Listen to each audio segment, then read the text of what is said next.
46% polling పెరిగింది లేదు, vote bank పెరిగింది లేదు, ఓటు శాతం.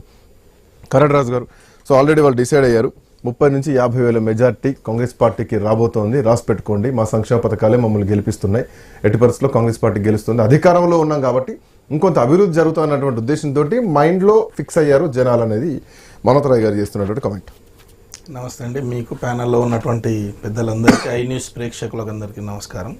నమస్తే. ఈ భారతదేశంలో అత్యధికంగా హైదరాబాద్ నగరంలో అత్యధికంగా తిట్లు తిన్న వ్యక్తి ముఖ్యమంత్రి, ప్రజలు అవస్థలు పడి రోడ్ల మీదకి వచ్చి చిన్న పిల్లల నుండి ముదుసలి వరకు కూడా ఈ హైదరాబాద్ నగరంలో తిట్లు తిన్నటువంటి ఏకైక ముఖ్యమంత్రి, చరిత్రలో రాయదగ్గ ముఖ్యమంత్రి రేవంత్ రెడ్డి గారు. రేవంత్ సర్కారు, రేవంత్ కాంగ్రెస్, రేవంత్ ముఖ్యమంత్రి.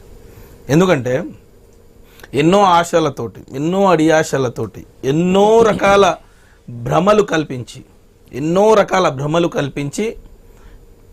అమలు అంటే అసలు ఎలాంటి హామీలు అమలు కావని తెలిసి ప్రజలను మోసం చేయడమే లక్ష్యంగా పెట్టుకొని ఏకైక ధ్యేయం ఏంటంటే ముఖ్యమంత్రి సీట్. నేను వస్తా మా రాయ్ గారు ఏమేమి మాట్లాడారో నేను అన్ని చెప్తాను. నేనేమంటున్నా అంటే ముఖ్యమంత్రి గారు ప్రెస్ మీట్లో నిన్న 1.5 గంట సేపు కూర్చుంటే ఆయన దాంట్లో ఫ్రస్ట్రేషన్, ఆయన మాట్లాడే విధానము, ఒకేసారి 2 సంవత్సరాలుగా అక్కడ ఉన్నటువంటి ముస్లిం మైనార్టీలకు తెలంగాణ రాష్ట్రంలో మంత్రి ఇవ్వక ఒక్క జూబ్లీ హిల్స్ ఎలక్షన్ లో వాళ్ళ ఎన్నికల్లో వాళ్ళ ఓట్లు, ముస్లిం ఓట్లు దండుకోవడానికి ఇచ్చినటువంటి మంత్రి పదవి అంటే హుటాహుటిన ఖచ్చితంగా ముస్లిం మైనార్టీలకు మంత్రి పదవి ఇవ్వకపోతే కనీసం డిపాజిట్ కూడా వచ్చే పరిస్థితి లేదని చెప్పేసి ఇంటెలిజెన్స్ హెచ్చరించిన తర్వాత తనను మంత్రి పదవిలో కూర్చోబెట్టిన తర్వాత జరిగినటువంటి పరిణామాలు చెప్తాను. ఎందుకంటే ప్రతి సర్వే తెలంగాణ రాష్ట్రంలో జూబ్లీ హిల్స్ లో చేసినటువంటి ప్రతి సర్వేలో 13 to 17% బీఆర్ఎస్ కి ఎడ్జ్ ఉందని చెప్పేసి సర్వే నివేదికలు. ఇంకోవైపు రేవంత్ రెడ్డి గారు తను సొంతంగా చేపించుకున్నటువంటి సర్వే నివేదికల్లో 12% బీఆర్ఎస్ కి ఎడ్జ్ ఉందని. అదేవిధంగా ఈ రాష్ట్రంలో ఉన్నటువంటి ఇంటెలిజెన్స్ వ్యవస్థ కాకుండా కేంద్ర ఇంటెలిజెన్స్ వ్యవస్థ, ఈ 2 కలిపి చేసినటువంటి దాంట్లో కూడా బీఆర్ఎస్ 8%, స్టేట్ గవర్నమెంట్ చేసిన దాంట్లో కూడా 11%. అంటే ఎట్లా ఉందంటే ఖచ్చితంగా రేవంత్ రెడ్డి గారి ముఖ్యమంత్రి కుర్చీకే ప్రమాదం ఉందని చెప్పేసి సాధారణ ఎన్నికల్లో కూడా ఒక్క రోజులో అవసరమైతే ఒక రోజు గ్యాప్ తీసుకున్న పరిస్థితి కూడా చూసినామేమో. కానీ చిన్న ఒక అసెంబ్లీ ఎన్నికకు రోజు కాళ్ళకు బల్పం కట్టుకొని వాడ గల్లీ తిరుగుతున్నటువంటి పరిస్థితి రాష్ట్ర ముఖ్యమంత్రి గారు. ఆయన తిరగడమే కాదు, రాష్ట్రంలో ఉన్నటువంటి ఎంటైర్ క్యాబినెట్, అదేవిధంగా అందరు ఎమ్మెల్యేలు ఊరు అంటే గల్లీకి పడుతున్నారు. గల్లీలలో ఒక్కొక్కరు ఒక ముదిసలి నిన్న మంత్రి జూపల్లి కృష్ణారావు గారికి ఒక ప్రశ్న అడిగింది, అయ్యా కేసీఆర్ పైసలే వస్తున్నాయి పెన్షన్, మరి నీవు 4,000 ఇస్తా అన్నావు, ఏమైంది? అది మాత్రం అడగకవా, వస్తుంది ఆగు అంటేనే ఉంటాం. ఇంకా పారిపోయిండు, ఇంకా అక్కడ ఏం చెప్పనీకి సమాధానం లేదు. నంబర్ 1.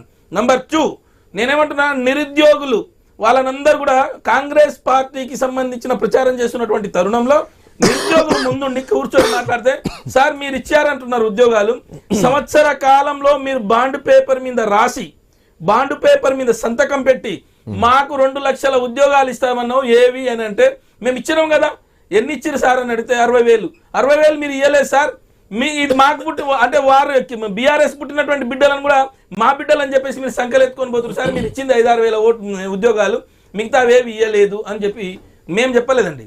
అంటే ఇక్కడ పాయింట్ ఏంటంటే కాంగ్రెస్ పార్టీ అభ్యర్థి అనే దానికంటే కూడా స్థానికుడు అన్నటువంటి ఒక సెంటిమెంట్, ఒక సింపతి తోటి ప్రజలు ఉన్నది కనిపిస్తుంది. సో మా స్థానికుడు మాగంటి గోపీనాథ్ ఉన్నప్పుడు అంటే వేరు పరిస్థితి, ఇప్పుడు అధికారంలో లేరు, సో కొత్త వ్యక్తి, కొత్త అభ్యర్థి, సో స్థానికుడు కదా, చెడ్డీలు వేసుకున్నప్పటి నుంచి మా గల్లీల్లో మా కళ్ళ ముందు వేరినటువంటి వ్యక్తి రేపు పొద్దున ఆపదకో సంపదకో మా దగ్గరకు వస్తాడు, కాపాడుతాడు, మమ్మల్ని ఆదుకుంటాడు. ఈ 2 ఏళ్ళు మేము ఎందుకు ఏదో ఒకసారి నమ్ముతాం అన్నటువంటి ధోరణిలో ఒక కొంత వర్గం కనిపిస్తోంది. ఇది ఎందుకు దీని పాయింట్ తీసుకోవద్దు? అది ఎక్కడా కూడా కనిపిస్తలేదు. ఆ స్థానికుడు అనే మాట, నవీన్ యాదవ్ అనే మాట, నవీన్ యాదవ్ కుటుంబ నేపథ్యము ప్రతి ఒక్కరు కూడా గుర్తు చేస్తున్నారు. అమ్మో ఈయన గెలిస్తే కనీసం ఇంటి సైడ్ కూడా పోలేమేమో, అమ్మో ఇంకా రౌడీ రాజ్యం పెరుగుతుందేమో, అమ్మో ఇంకా ఇంటికి పోతే వానికి కనీసం రేషన్ కార్డు కూడా అడగలేమేమో, మంచినీళ్ళు పోయినా, బల్బు పోయినా, వీధి దీపాలు పోయినా కూడా అడగలేమేమో, మొత్తం కూడా రౌడీ రాజ్యం అవుతుందంట, షాపుకు నెలకు కట్టాల్సి వస్తుందంట. మా మాటలు కాదండి, సోషల్ మీడియాలో ట్రోల్ అవుతున్నటువంటి ప్రజల భావన ఇది. ప్రజల భావోద్వేగము.